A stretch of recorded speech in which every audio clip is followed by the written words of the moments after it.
नमस्कार मैत्रिणींनो. चला तर मग बघू आज आपण तुरीच्या दाण्यांच्या कचोऱ्या. बघा किती छान झालेल्या आणि किती सॉफ्ट झालेल्या आहेत. चला तर मग याची रेसिपी मी तुम्हाला आज दाखवणार आहे या व्हिडिओमध्ये. जर तुम्हाला माझी रेसिपी आवडली तर लाईक करा, शेअर करा आणि सबस्क्राईब करा. धन्यवाद. बघा मी आज तुरीच्या दाण्यांच्या कचोऱ्या करत आहे. त्याच्यासाठी मी 1 किलो मैदा घेऊन आलेली होती कालच. तो मी 1 किलोमधून फक्त थोडासा लावायला राहू दिला आणि पूर्णचा पूर्ण ताटमध्ये भिजवायला काढला आहे. त्याच्यामध्ये मैद्यामध्ये मी थोडासा ओवा घेतलेला आहे, मीठ घेतलेलं आहे आणि थोडासा चवीनुसार मीठ घ्या तुम्ही आणि थोडासा टाटाचा सोडा घेतलेला आहे. आणि आता हे आपण त्याला मोहन देऊया चांगलं. 2 ते 3 पोळी तेल टाकायचं आहे. कारण जेवढं तेल टाकाल तुम्ही तेवढ्या कचोऱ्या खुसखुशीत होतील आणि तेवढं तेलही आपलं म्हणजे एवढं जळत नाही बुवा, कचोऱ्यांमध्ये तेल राहत नाही. मग आता याला आपण असं हे करूया, ते मोहन सर्व आपण आता मिक्स करूया. बघा मी या पिठाला आता पूर्ण मिक्स करून घेतलेले आहे आणि असं करायचं. जर गोळा बांधाला तर एकदम परफेक्ट मोहन झालेला आहे याच्यामध्ये. म्हणजे बघा दोघा हातांनी करायचं असं. पण मी एकाच हाताने करते कारण मी मोबाईल पकडलेला आहे एका हाताने, म्हणून असं पॅक मुठीमध्ये दाखवायचं. झाला गोळा म्हणजे परफेक्ट झालेला आहे. आता याला आपण भिजूया. बघा याच्यामध्ये भिजवताना मी आधी 1 ग्लास पूर्ण पाणी टाकून घेतलेलं आहे आणि असं गोल गोलच करायचं, असे मोठ्याने बांधायच्या म्हणजे मग कचोऱ्या एकदम छान होतात.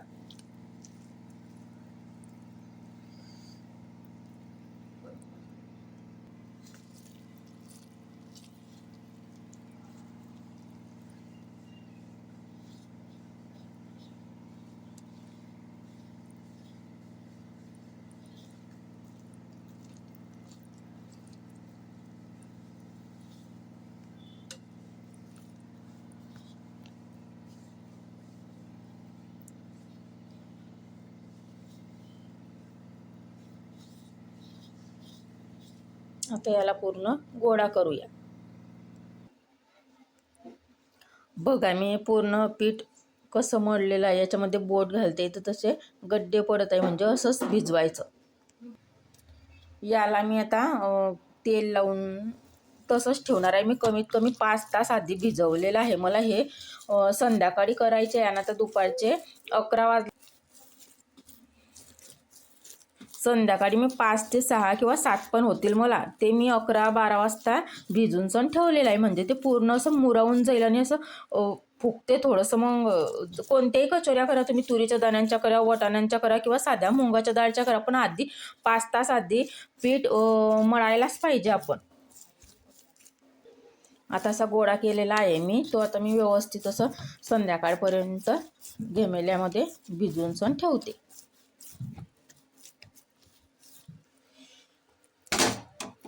आणि याला आता मस्त झाकून द्यायचं आहे सुती कपड्याने. बघा आज आपण या तुरीच्या दाण्यांच्या कचोऱ्या करणार आहेत.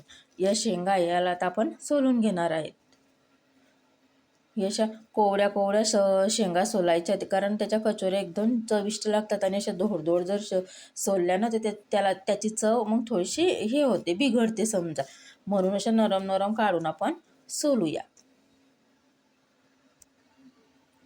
बघा मी पूर्ण तुरीच्या शेंगा अशा सोललेल्या आहेत आणि याच्यामध्ये रियाने आणि गुंजनने मला मदत केली आहे. यांनी पण थोड्या थोड्या अशा धोड शेंगा सोलून घेतलेल्या आहे, पण मग आता राहू दिल्या आहे मी त्या. बघा याला नेसून टिसून मी अशा व्यवस्थित स्वच्छ पाण्याने धुवून घेत आहे आता. बघा हे दाणे मी आता स्वच्छ पाण्याने धुवून घेतलेले आहे. त्याच्यामध्येच पाणी ठेवलेलं आहे ना, ते मी ते तावा तापायला ठेवलेला होता, त्याच्यावर भाजून घेऊया आपण ते पूर्ण दाणे.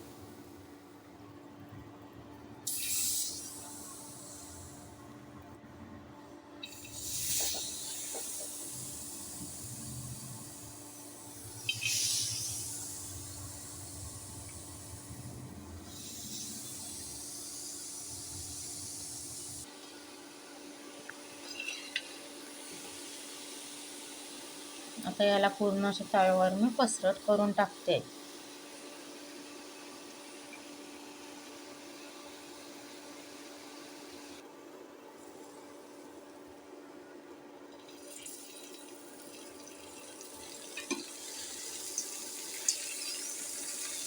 त्या दाण्यांमध्ये मी आता थोडंसं तेल टाकलेलं आहे की ते लवकर भाजातील.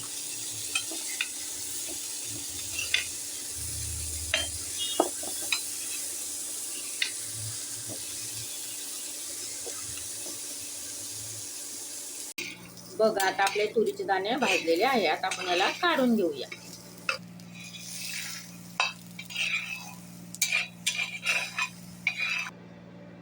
बघा आता मी हिरव्या मिरच्या घेतलेल्या आहेत, त्या आपण आपल्या चवीनुसार घ्यायच्या. आम्ही तिखट खातात म्हणून खूप घेतलेल्या आहेत मी, आणि ते स्वच्छ पाण्याने धुवून पण आता भाजून घ्यायचे.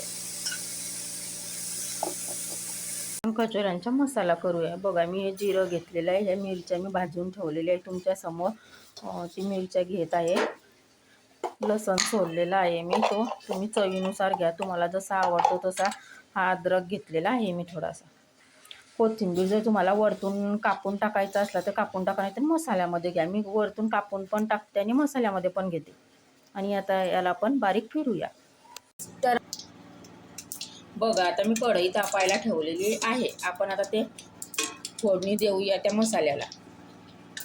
तेल आपल्या याच्यानुसार टाका तुम्ही.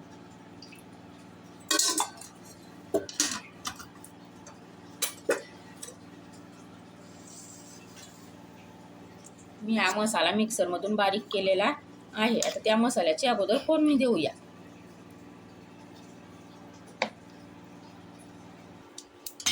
बघा आता या फोडणीमध्ये मी शोप टाकलेली आहे थोडीशी. जिरं तर मी मसाल्यामध्ये घेतलं होतं पण थोडीशी, आणि मोहरी पण मी त्याच्यामध्ये आधीच ऑलरेडी टाकलेली आहे पण थोडीशी टाकते. आणि कढीपत्त्याची फोडणी द्यायची विशेष म्हणजे, कारण म्हणजे मग कचोऱ्यांना म्हणजे टेस्ट चांगली येते कढीपत्त्याने.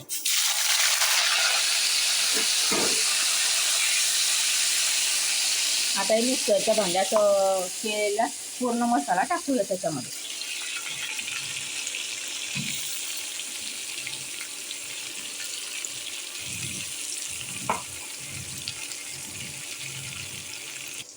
बघा हे तुरीचे दाणे भाजलेले आता थंड झालेले आहे. आपण आता याला मिक्सरमधून बारीक करूया.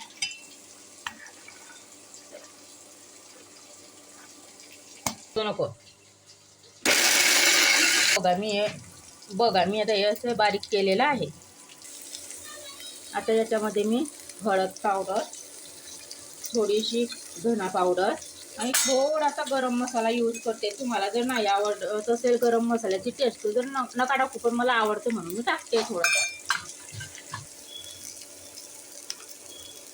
आपला मसाला आता लाल झालेला आहे, मस्त त्याला तेल सुटलेलं आहे. बघा आता याच्यामध्ये आपण या तुरीच्या दाण्यांचा कूट जो केला होता मिक्सरमधून बारीक, तो टाकून देते मी आता.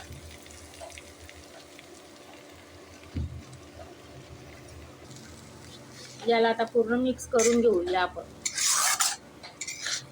याच्यामध्ये थोडंसं लागेल तेवढं पाणी टाकायचं आपण, कारण ओला मसाला हा कचोरीला चिकटतो, नाही तर असा भुगरा भुगरा होऊन कचोरीमधून पूर्ण मसाला पडून जातो, म्हणून पाण्याचा वापर करायचा. बघा आता मी थोडंसं पाणी टाकते याच्यामध्ये. आता याच्यामध्ये मी चवीनुसार मीठ टाकते. आणि जर तुम्हाला कोथिंबीर टाकायचा असला तर कोथिंबीर टाकू शकता, मी मसाल्यामध्ये घेतलेला आहे. बघा आपल्या कचोरीचा मसाला तयार आहे. एकदम परफेक्ट असं गोळाच व्हायला पाहिजे, नाही तर असा भुगरा झाला तर तो पूर्ण पडून जातो. बघा हे मैदा मी जो दुपारी 11 ते 12च्या दरम्यानमध्ये भिजवला होता, तर 7 ते 8 वाजलेले आहे रात्रीचे, तेव्हा मी आता कचोऱ्या करत आहे. तो मस्त मुरवून गेलेला आहे आता आपला मैदा. आता आपण कचोरी करूया. एवढा गोळा साधारण घेते मी, कारण बाहेरची कचोरी जाड असते. आणि जर तुम्हाला पातळ हवी असली तर पातळ थोडंसं कमी घ्यायचा, पण मलाही जाडच आवडते. थोडासा मैदा लावून घ्यायचा आणि हातावरच त्याला असं असं करायचं गोल गोल, आणि मग त्याच्यामध्ये मसाला भरूया.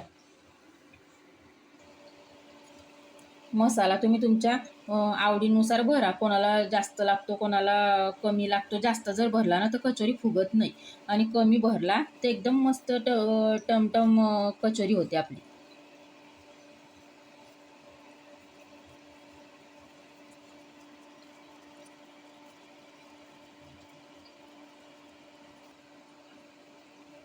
बघा आता मी एक कचोरी भरलेली आहे.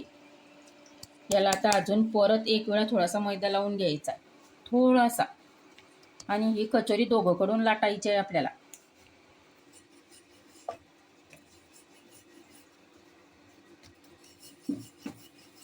एकदम हलक्या हाताने लाटायची आहे कचोरी. ही झाली आपली कचोरी तयार.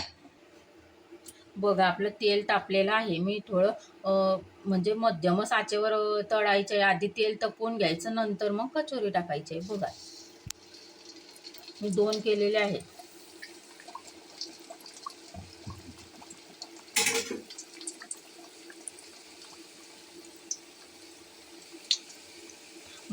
मध्यम आचेवर खूप टाइम लागतो कचोरी तळायला.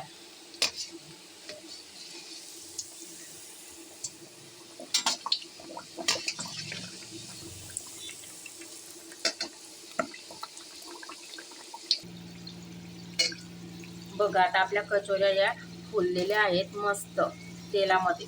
आणि मध्यम आचेवरच गॅस आहे. पूर्ण कमी फ्लेमवर आहे माझा गॅस. आता याला पूर्ण कचोरीसारखा असा म्हणजे ऑरेंज कलर थोडासा येत नाही तोपर्यंत आपण याला कमी गॅसवर तळू आणि उलटपलट करू, म्हणजे ते जळणार नाही. बघा तर मग आपल्या कचोऱ्या किती छान झालेल्या आहेत. त्या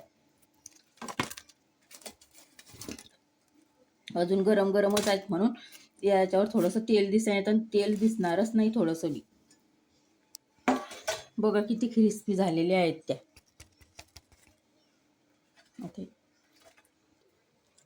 बघा किती छान झाली आहे. बाहेरच्याच कचोरी आणि कचोरीचा आवाज येतोय बघा. आणि खायला पण टेस्टी आहे. आणि मसाला पण मी थोडासा कमीच भरलेला आहे, कारण कमीची आणि म्हणजे कचोरी फुगते मग चांगली. बघा किती छान झालेली आहेत.